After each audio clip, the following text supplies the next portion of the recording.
is. All right. Hey, everyone. Thanks for coming back. Well, I guess I should say we're back, and thanks for joining us.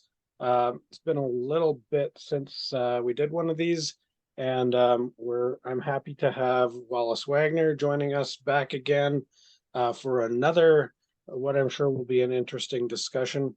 And today we're going to be talking about near-death experiences. Um, so yeah, it's not something that I know very much about. So I'm really looking forward to hearing what Wally has to share with us. So, Wally, have you had a near-death experience, or is it just something that you've investigated, or? Well, I have investigated it, and I've had a lot of friends as well as a few neighbors share their experiences with me, but I have personally not had one. Mhm. Okay. So when you're talking to friends and neighbors and whatnot about it, are you seeing patterns emerging? Or like, well, also, I guess maybe what got you interested in the topic? That's a very good question. I did an interview in my last book with Reverend Barbara DeLong, and she gave me her experience of really a cousin of near death experience called a shared death experience. And she really shared an experience with her best friend who had just died with cancer. And she found herself at 3 o'clock in the morning being in a dark tunnel with her friend. When in actuality, it was just she was asleep in bed, of course. But she sensed she was there with her friend and her looked at each other. And Barbara said, "Well, I guess you croaked." And she said, "Well, I guess I did." And they're here in this Whoa. dark tunnel in spiritual form. And all of a sudden, here comes a little dog. And the dog starts hopping on each of them and licking them. And then in another minute or two, here's this bright light. And the light turns into a figure. And the figure, the lady that died, realizes that's one of her relatives.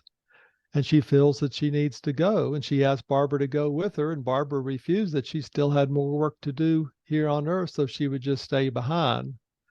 And of course, the friend realized she could move and went towards the light, or the person who Right. who appeared as a light. You see, this Mhm. light can appear as a person to make the recipient feel more at ease. That's one thing I've learned. But Right. nonetheless, Barbara woke up in bed shortly after 3 a.m. in the morning with dog slobber all over her. It was a Oh, real experience. She got a call later that morning from the doctor that had told her best friend had died. And she says, "Yeah, I know. It was at 3 o'clock, wasn't it?" Of course, he said, "Well, how did you know?" And she said, "Well, I was there." And if you know wow. Barbara, you know she's legitimate. I Read do know many books on it. Barbara. In fact, that's funny that you mentioned that because we're actually writing a book together, Barbara and myself. Oh, how great. So yeah, so look for that, guys. On the anyone who's listening, Barbara and I are writing a book called Before Roswell. It'll be out probably in about a month, and it's going to be looking at the UFO phenomenon um, be, throughout history. So before the modern era where we kind of think of Roswell as being sort of the ground zero of where UFOs start, but it starts far before that. So anyway, side Then note plug, I guess. I'm preaching to the choir then, aren't I? Yeah, yeah.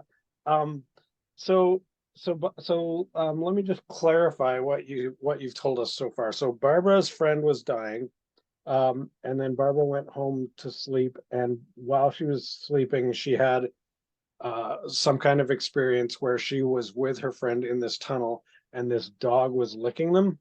Does Barbara have Correct. a dog? No, No. not that So I'm she aware of. wakes up.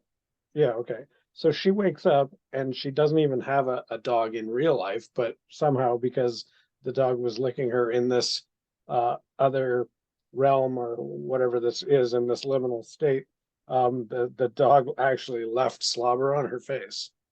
That's You got it. crazy. Yeah. And that Uh, the shared death experience, or what's called an SDE, is really a cousin to an NDE, or near death experience. mhm. Both those terms were actually created by Dr. Raymond Moody, who was a philosopher at UVA, not far from where I live, actually, about an hour and 20 minutes from here, University of Virginia.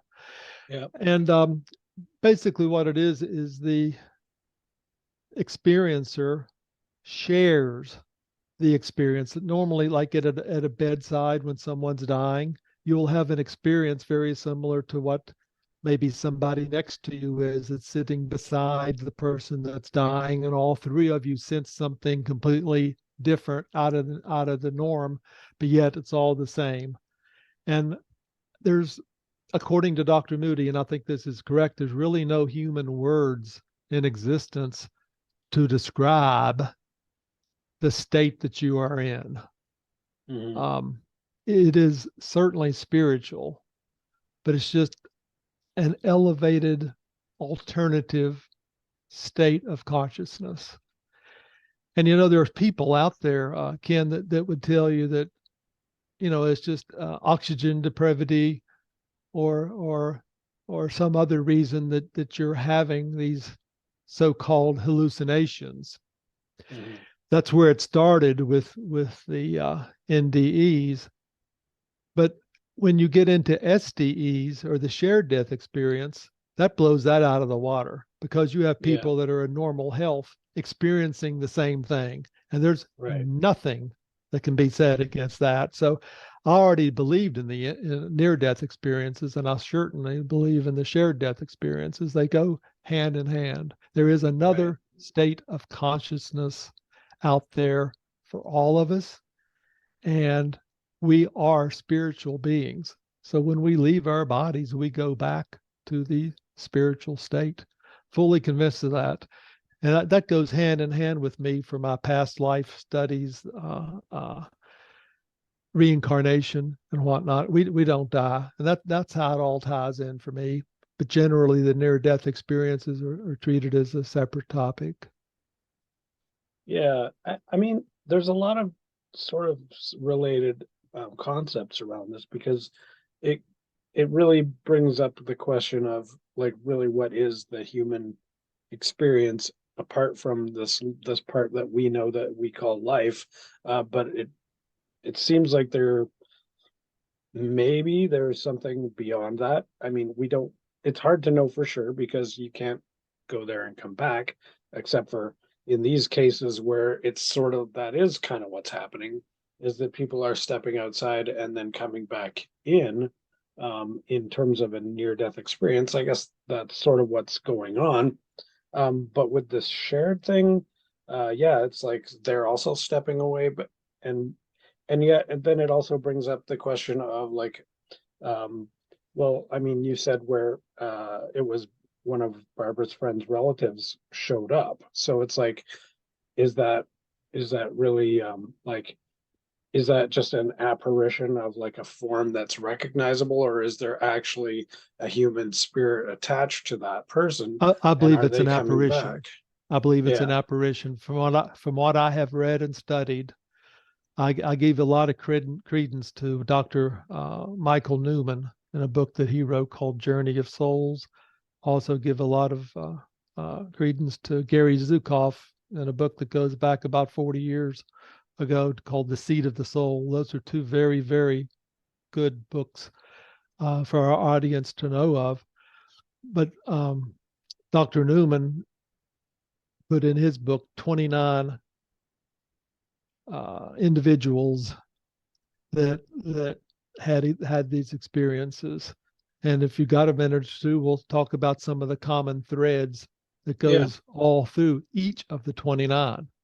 Yeah, So the let's do first that. thing I found very astounding was everybody has a guide or an advisor or a teacher. You can interchange those terms if you wish.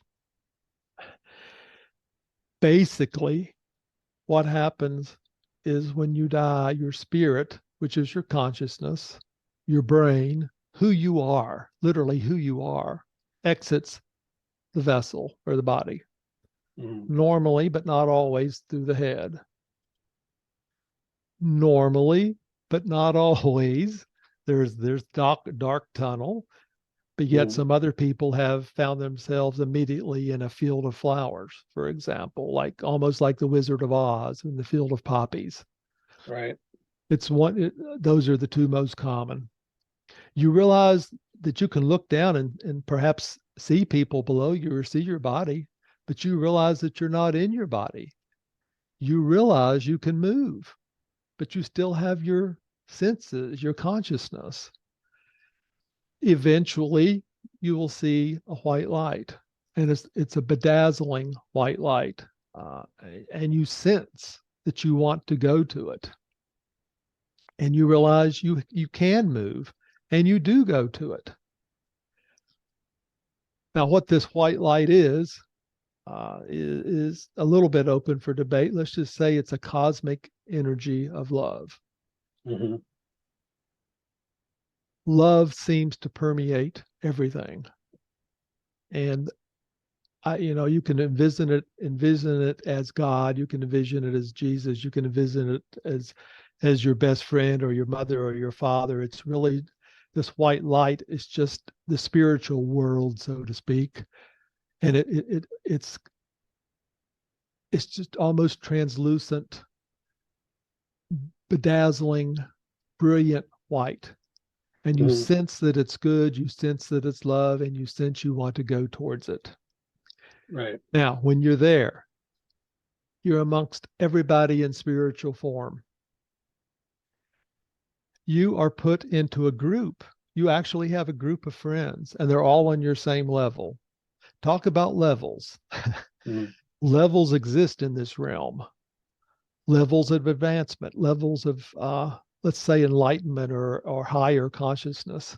You are put into a group of people on your level. And whether you know it or not, these people are your best friends.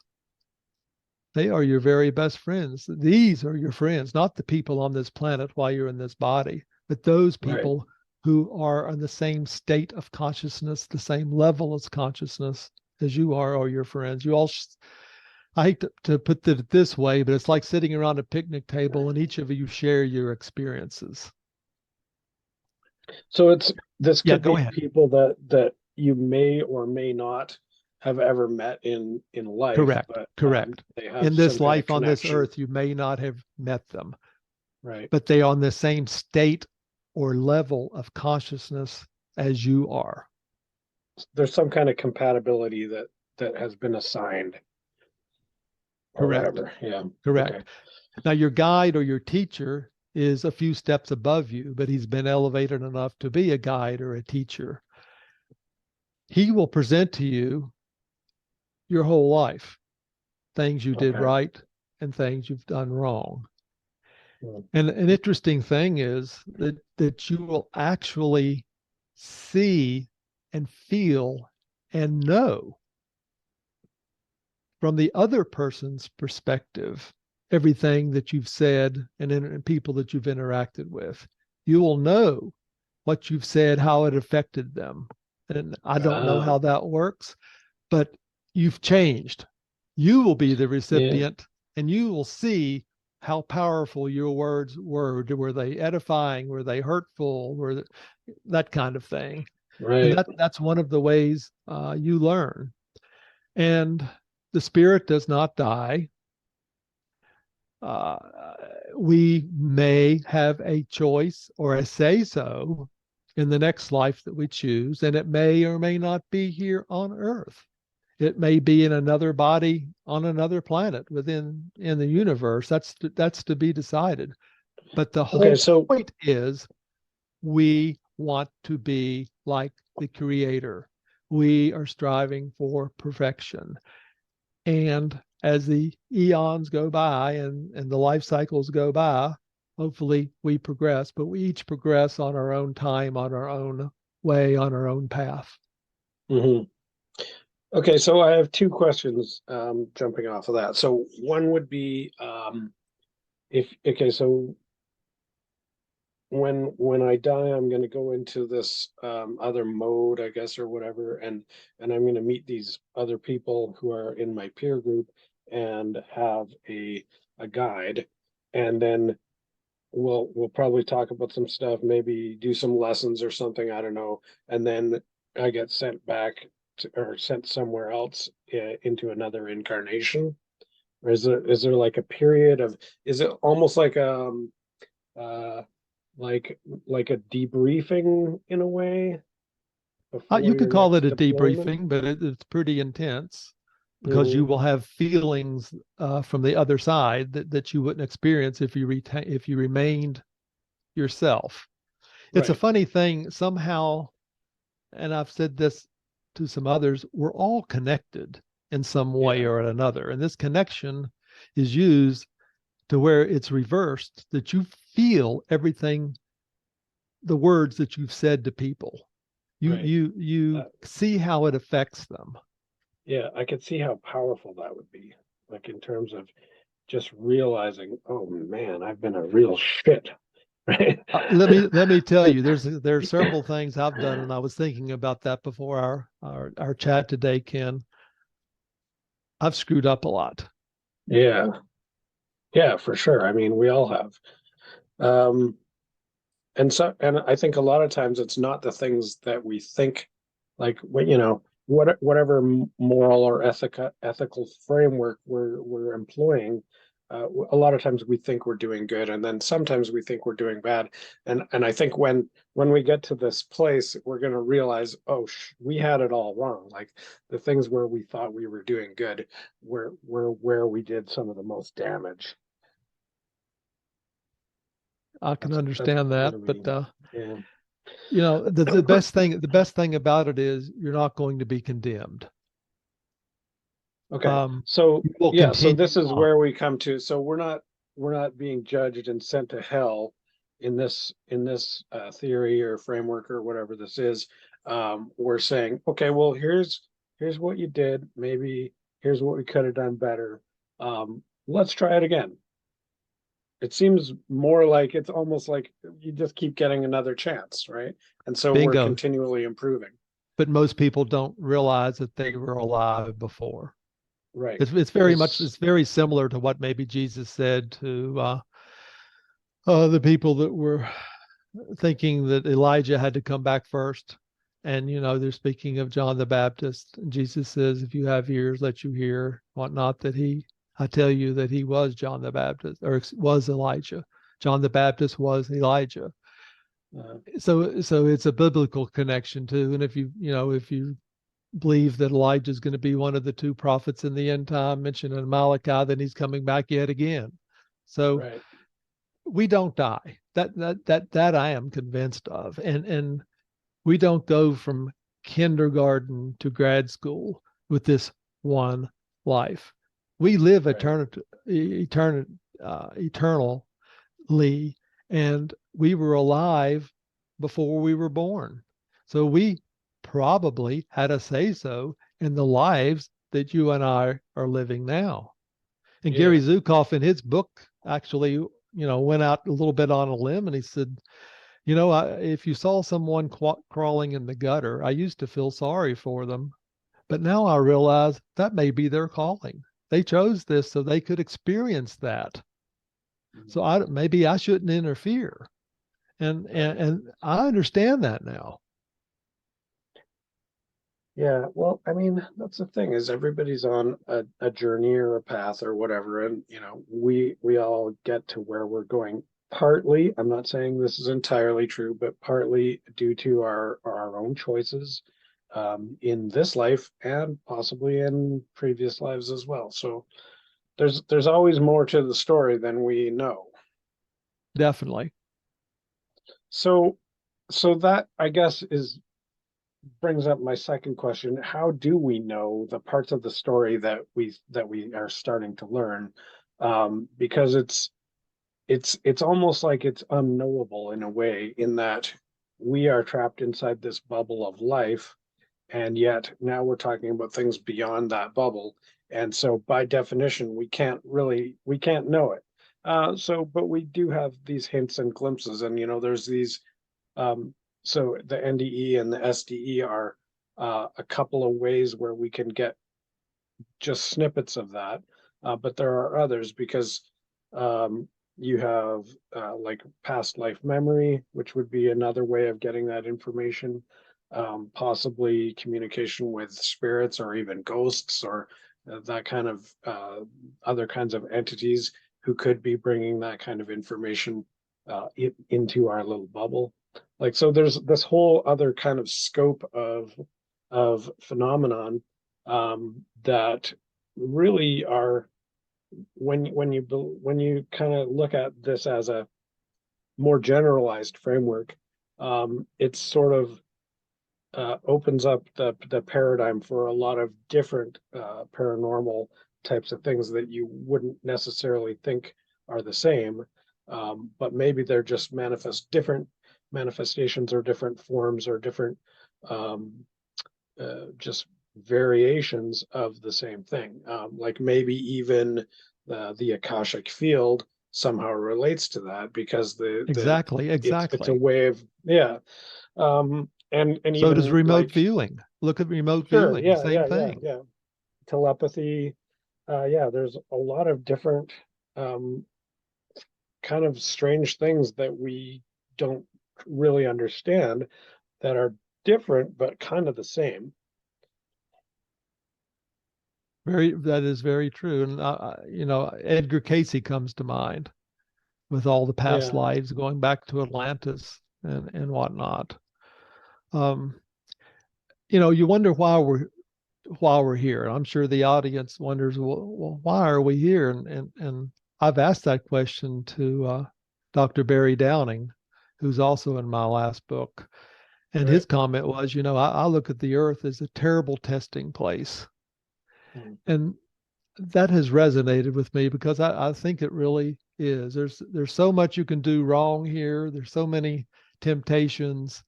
Uh, it's really a testing place. In many ways, it's to see maybe what you have learned and how you're going to use it before your next life. It's a place where you're bombarded with sensations, with emotionalisms, with outside information, with interactions with people and whatnot. That to see really what you've learned up to this point, it's almost like we're going to reevaluate after this life. I mean, really Hmm. reevaluate.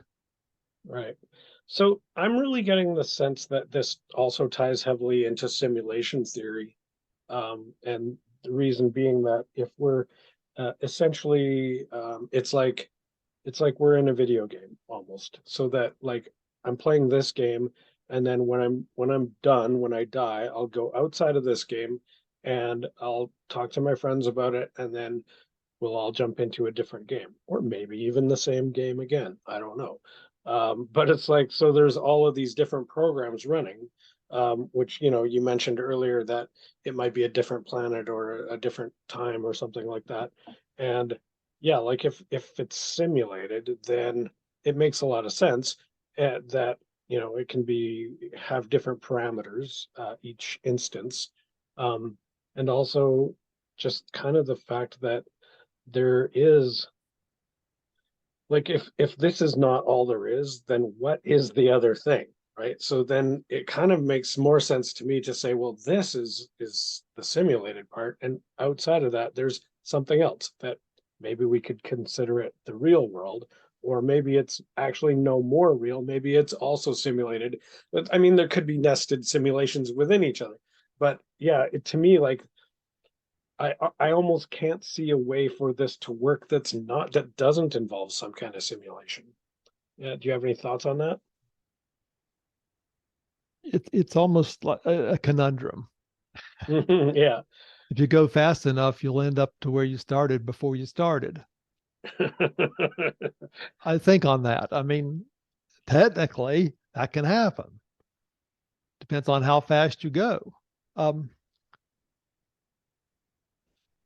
I can just give my personal response, of course. I still consider myself a disciple of Jesus. And if I could get to be what I consider to be a master like Jesus, regardless of whatever time is involved, since time really doesn't exist anyway, Hmm. I would really feel like I've progressed somewhere. But Hmm. that entails even being able to control every thought that enters into your brain and every word that comes out of your mouth. And I'm a long, long way, from being at that point.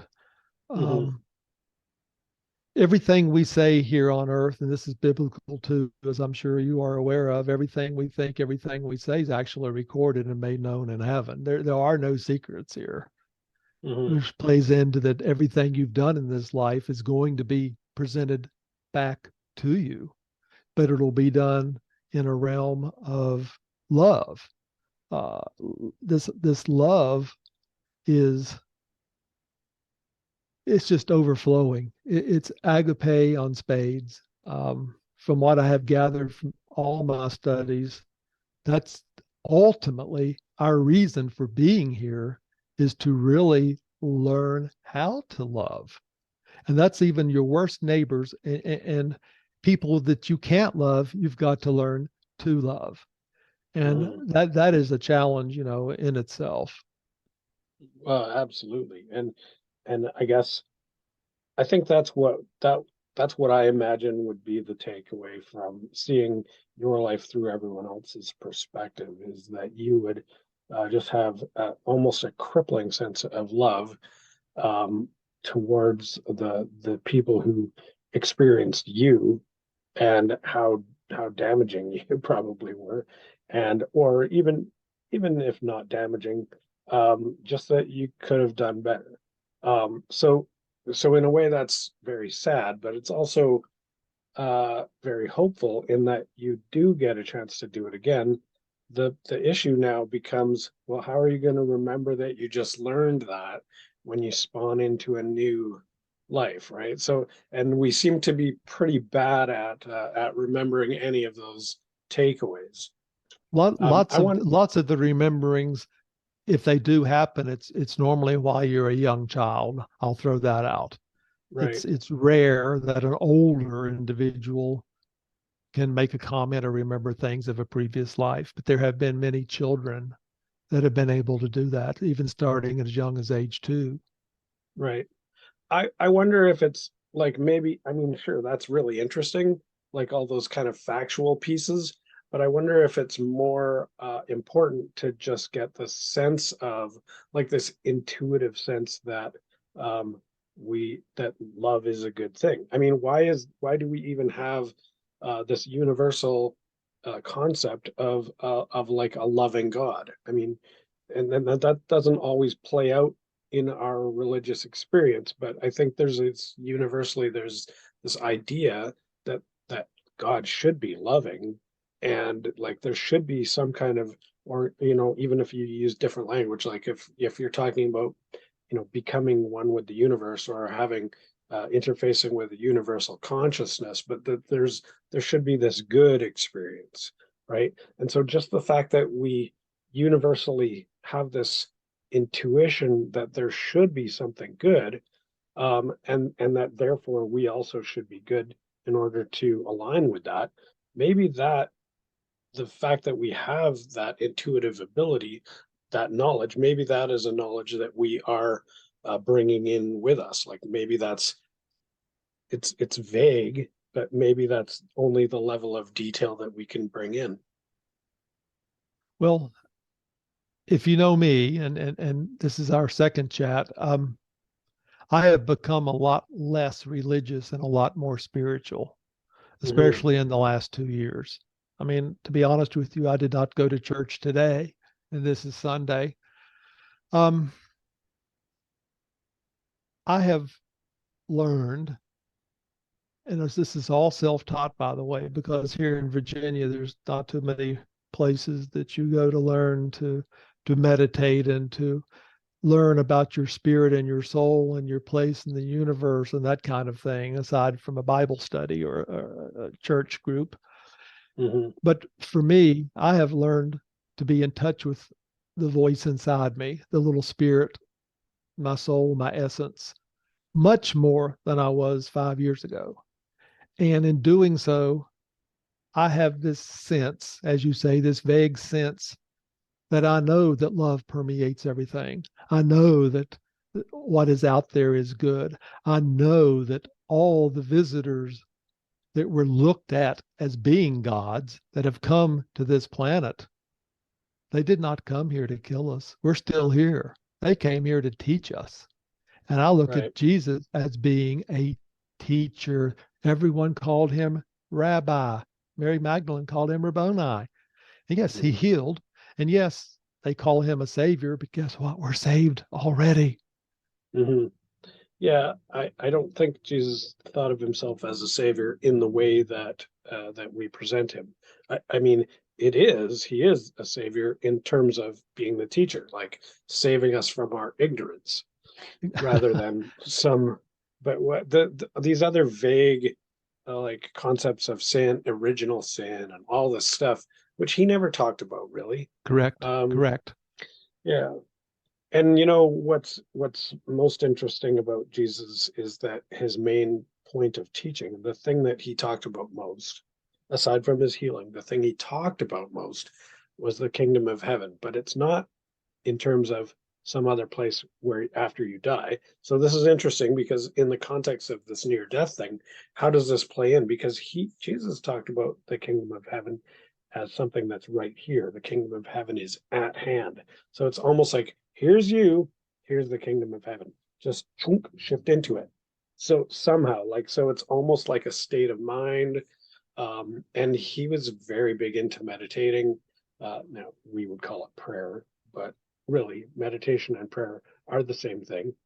Um, so so like yeah, so how does that work? So there's this concept of heaven being present, and something you just need to phase into or step into or be mindful of, versus this concept of like afterwards. And so maybe if there's this cyclical thing going on, maybe they're not as different as it seems, because it's about phasing your cycle so that your cycle will rotate better, or I don't know.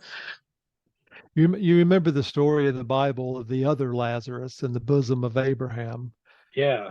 and he wanted to reach out, but there's this great chasm in between. I think Hmm. that plays right in hand with what you just said.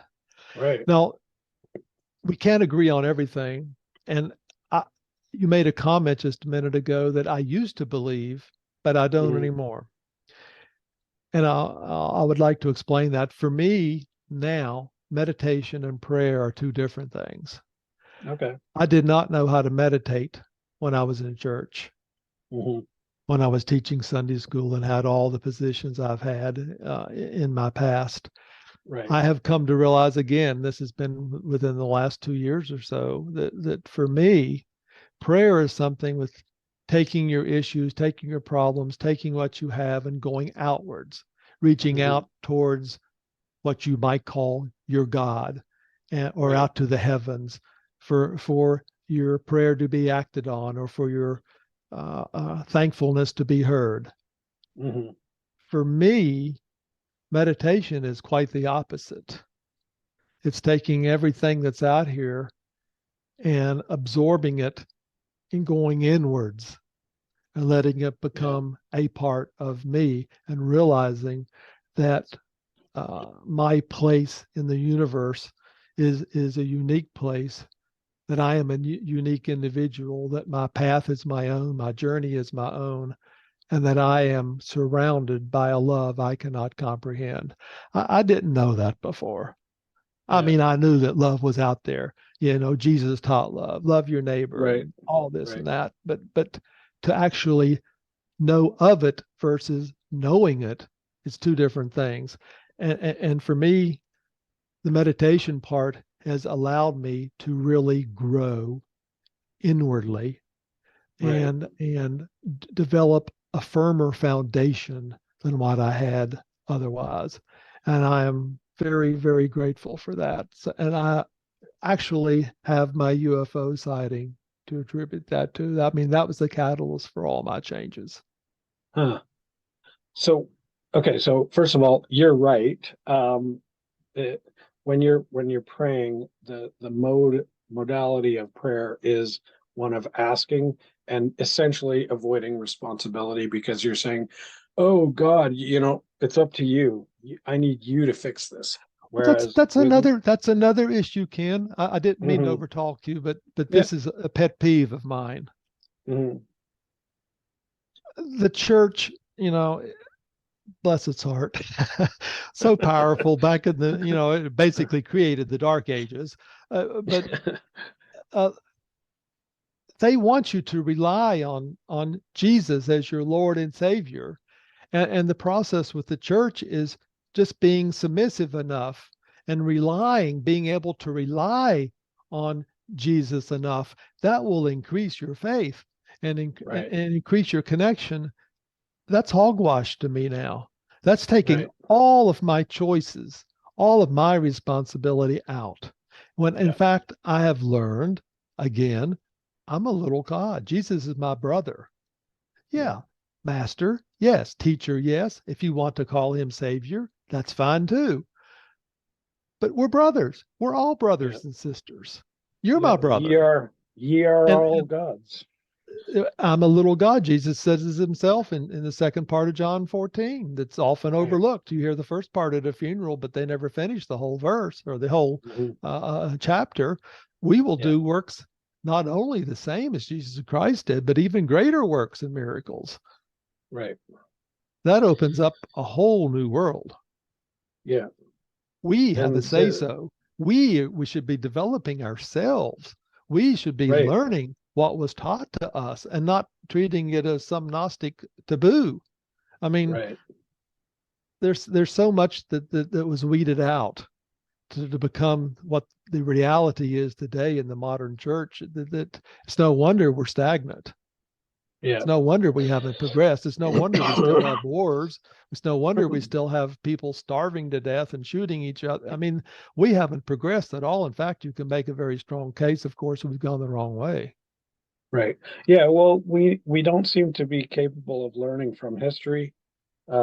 Even within this life, the history that is already well documented, we don't really have to die in order to see these truths, um, because they're right blatantly apparent right in front of us, but we just choose to ignore them or can't comprehend it, or whatever it is, or it doesn't fit with our current goals or whatever it is, right? Like, we're so focused on the just the bullshit of economics and power and all this stuff, It's which all it gets is I all in the way. It's all in the way. mhm, right, Nothing but minutia. yeah, and that was what Jesus was saying. Also, is that like no, get your head out of your ass and look at this. Just shift your perspective. There's the kingdom of heaven. Um, so I wonder, is there, so we have to go through a 50 or 100 years or whatever it is of our life, just all caught up in this nonsense, and then we see this moment of clarity that I don't know how long it lasts, and then we're plunged back in, and I wonder if there's got to be some better way of learning. So because we're not able to learn from our history within our life, and we're not able to learn very well from our previous experiences. I wonder if there's a way to optimize that somehow. Well, you may have learned from your previous experience. This may not be kindergarten. We may be in the third or fourth grade. I can't answer that. Yeah. Uh, I honestly don't know, and I'll say I don't know if I don't know. But Mhm. you and I honestly feel had a say so for the lives that we have now, and that says something. So we were already on some level before, and I know I've had previous lives before. I sense that now. No, I haven't been through regression or past life, anything like that, but I sense it now, and I did not know that I could even sense it let alone Hmm. knowing of it. But I sense that now, and I have a birthmark on my left thigh, and I've been studying a little bit about birthmarks. It's very possible that was brought with me from a previous life. I could have been shot before you know, by an Apache Indian or something, and I just don't remember it. Or it could Hmm. be back from a previous life before that. I just don't remember it. Maybe you But were an Apache and you got shot by a white maybe man. so. Maybe so. Um, yeah, so it's interesting, and I think that maybe some of that information comes through our dreams. Like I used to have dreams all the time that made me think that I was a surfer in a past life because I was just really good at surfing when I dreamed about it. But I've never surfed. Um, Where do you surf in just British Columbia? well, I mean, you can. There's a couple places out on Really? Vancouver Island. It's cold as hell, but if you wear a wetsuit, you can actually surf in Tofino. Um, kind of that's really the only place. We have one good surfing beach. Um, I've driven past it, but I didn't try to surf there. But I've been to California lots of times. I mean, I could have tried it. I've done a little bit of body surfing, but it's just that whole like from a young, like I don't know, when I was maybe like 10 or something. I just had a lot of dreams where I was surfing and so vivid, like they were memories. So yeah, I Well, don't know. that It that's makes you possible. wonder. Yeah. Yep. Basically, it's Einstein that said everything's frequency. And you Hmm. wonder that you know, and we even see a small percentage, of the light spectrum. It's all about frequency. Can we enter into another frequency, like maybe some of the Aborigines did? You might call it hallucinating or seeing spirits or crossing over to the other side. Maybe when you lower your frequency, getting down to the Schumann resonance or something, are you able to sense other realities? I'm questioning. I Hmm. believe that you are now. Yeah. Well, I've seen enough strange things to really make me wonder. Like that, it's something. It's not. I don't think it's always just my brain trying to sort through today's events. Like it seems like that is happening, but there's also other things happening. There's other information coming in from I don't know where. Well, as you So, say, there is the SK's record that's out there, and if you're a remote viewer, you're very familiar with it. Um, mhm, all the information is out there. It's a matter of, can you perceive it? Everything that's been mhm, said is out there. Can you perceive it? yeah. Yeah, and we know that our perceptions are very limited. I was just talking to some friends last night about in the Arctic fox, how apparently it's just recently been discovered that the Arctic fox appears to be able to sense the Earth's magnetic field, and that they use it when they're diving into the snow to catch the mice and stuff that are underneath. Like Interesting. it only works when the fox is facing north. Like it's Really? crazy. Yeah, so there was a really cool video on YouTube. I'll see if I can find it and I'll attach a link after here. But crazy, a really really cool video. Just this fox is just jumping around in the snow, but it's like, um, yeah, just like amazing. And birds too. There's a lot of birds that use magnetic field to in terms of their migrations. Like they're flying thousands of miles. So there's definitely things that we now know about scientifically um, that are beyond our own human body perspective. Like obviously, like you said the light spectrum, and we know that there's infrared and there's ultraviolet, which we can't see, but because of our scientific technologies, we're able to sense them through machinery and then translate it. So, what other things are there that we still don't know about? And there's still tons of unexplained um, think parts of science, like, I mean, dark matter is 90% of the universe is said to be this dark matter, which basically means 90% of the universe, we have no idea what it is. So what are the forces that are involved in those? We think we've discovered all the forces, but there's probably more that we don't even know about. And I maybe would like other to animals throw could. out that we really don't know a whole lot about Einstein's theory of relativity either, with Mhm. the true connections between gravity, electricity, and magnetism. Yeah, I mean, Those gravity three are itself, we. connected some way somehow, and I think Tesla was just on the forefront of really learning and being able to grasp that. Of course, he never made it. Right. It'd be interesting to sit down with Tesla and Jesus and have them Love have it. them brainstorm. Funny you'd pick those two. That would be awesome. I'm not sure I'd be able to get a word in, but I tell you that would be awesome. Well, it would be interesting to listen to for sure. Um, I think that's about all the time we have for today. This has been really fun, Wallace. Thanks for joining us.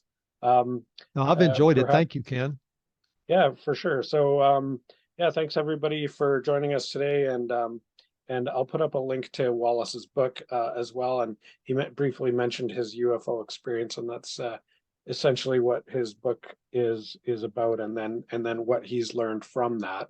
And like you said, Wallace, yeah, we do sometimes need to have these mind-boggling experiences that we just cannot reckon in order to push us through our preconceived boundaries and notions and go, well, what the hell's actually going on here?